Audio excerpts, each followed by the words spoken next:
अगर आप भी धन संपदा और शक्ति पाना चाहते हैं तो ये वीडियो खास आपके लिए है। चलिए शुरू करते हैं इस वीडियो को।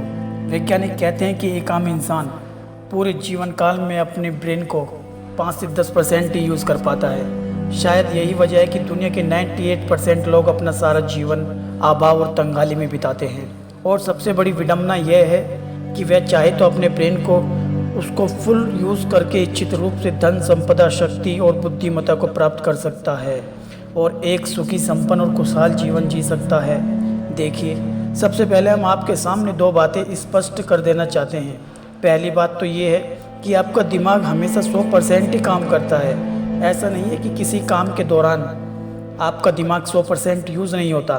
दिमाग तो 100% ही यूज़ होता है। इसलिए आप यह समझ लेना ज़रूरी है कि यहाँ बात दिमाग की एक्टिविटीज़ की नहीं बल्कि क्षमताओं की हो रही है। उदाहरण के लिए, आपके पास एक प्रीमियम स्मार्टफोन है जिसमें कई सारे फीचर्स हैं। आप उसमें वीडियो देख सकते हैं, तस्वीर ले सकते हैं, इंटरनेट चला सकते हैं और इसी तरह और भी बहुत सारे काम कर सकते हैं। लेकिन आप उसको केवल कॉलिंग के लिए ही यूज़ कर रहे हैं। अब ज़रा ध्यान से समझिए, यहाँ आपके स्मार्टफोन के फंक्शन तो पूरा काम कर रहे हैं, लेकिन आपको उसके सभी फीचर्स के बारे में जानकारी ही नहीं है, या अगर जानकारी भी है तो आपको उन फीचर्स को यूज़ करना ही नहीं आता।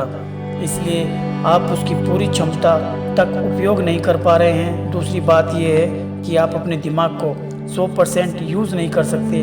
आप क्या कोई भी यूज़ नहीं कर सकता, क्योंकि जिस प्रकार ये ब्रह्मांड अनंत है उसी प्रकार आपके दिमाग की शक्तियाँ और क्षमताएँ भी अनंत हैं। इसकी कोई सीमा नहीं है। हाँ, आप इसको ज़्यादा से ज़्यादा यूज़ करने की कोशिश ज़रूर कर सकते हैं। वैसे यदि आप अपने दिमाग को 50% भी यूज़ कर लेते हैं तो आप मुकेश अंबानी से ज़्यादा दौलतमंद बन सकते हो, या आयरन मैन से ज़्यादा शक्तिशाली बन सकते हो, या फिर अल्बर्ट आइंस्टीन से भी ज़्यादा बुद्धिमान बन सकते हो।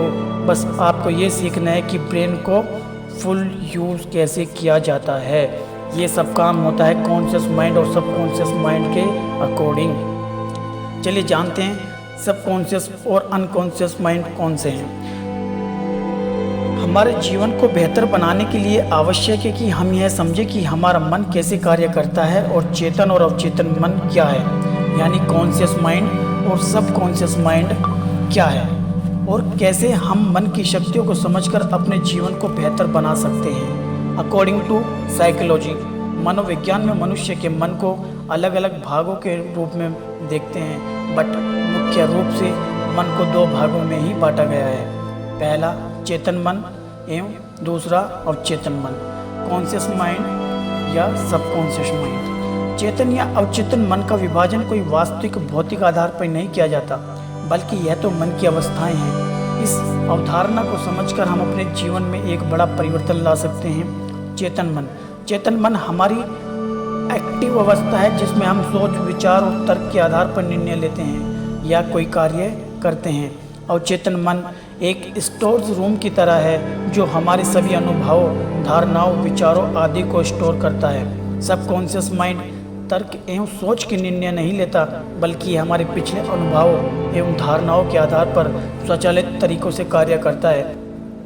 चलिए दोनों को एक उदाहरण के द्वारा समझा जा सकता है। जब भी कोई व्यक्ति पहली बार साइकिल चलाना सीख रहा होता है तो उसे साइकिल को ध्यानपूर्वक कंट्रोल करना होता है। शुरुआत में वह संतुलन नहीं बना पाता और थोड़ा डरा हुआ भी रहता है, लेकिन कुछ दिनों के बाद जब वह कंटिन्यू साइकिल चलाता रहता है तो साइकिल चलाना सीख जाता है। तो अब उसे साइकिल को नियंत्रित करने के बारे में सोचने की भी आवश्यकता नहीं होती। अब साइकिल अपने आप नियंत्रित हो जाती है और अब तो वह अपने फ्रेंड्स के साथ बातचीत करते हुए भी साइकिल चला सकता है। शुरुआत में जब व्यक्ति पहली बार साइकिल चलाना सीख रहा होता है तो वह अपना चेतन मन यानी कॉन्शियस माइंड इस्तेमाल कर रहा होता है, लेकिन जब वह बार बार साइकिल चलाने की प्रैक्टिस करता है तो अब यह अनुभव उसके अवचेतन मन में संग्रहित होने लग जाता है और धीरे धीरे अवचेतन मन चेतन मन की जगह लेने लग जाता है।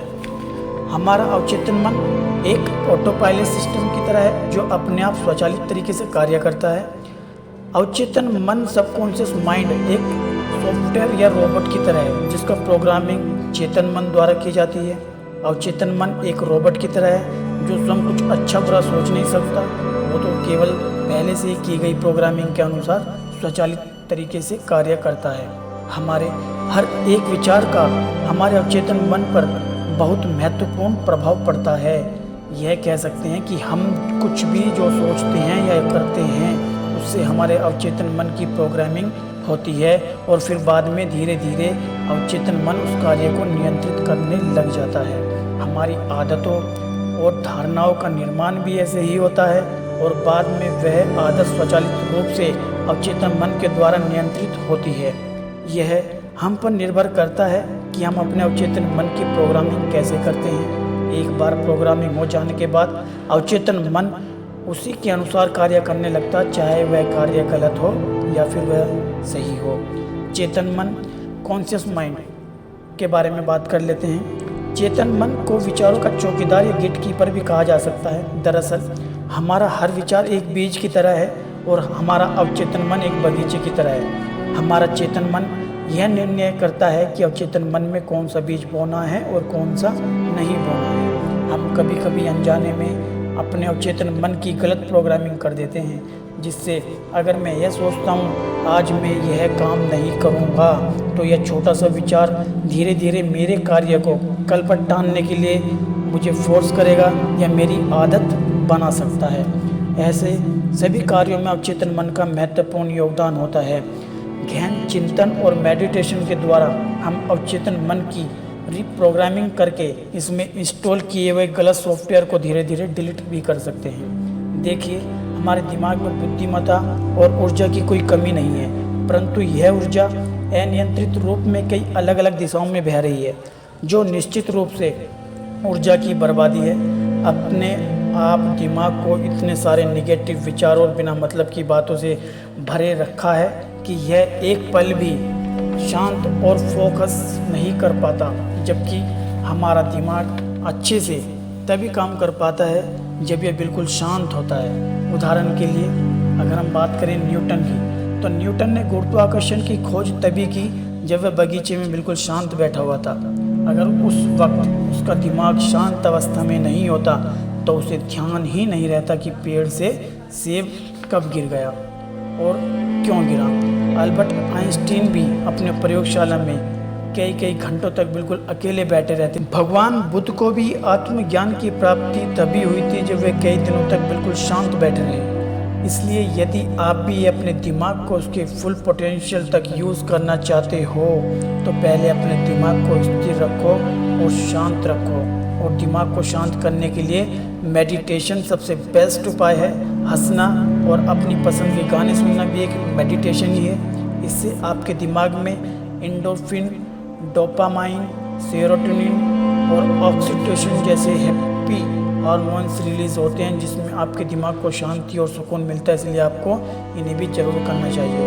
और तो यही है कि अगर आपने मेडिटेशन करना प्रारंभ किया और आपने कंटिन्यू इस पे लगे रहे तो आपका दिमाग इतना पावरफुल बन जाएगा, आपके अंदर की इतनी सारी शक्तियाँ जागृत हो जाएगी, फिर आपको कुछ भी मिलना मुश्किल नहीं है, सब आपके लिए आसान है।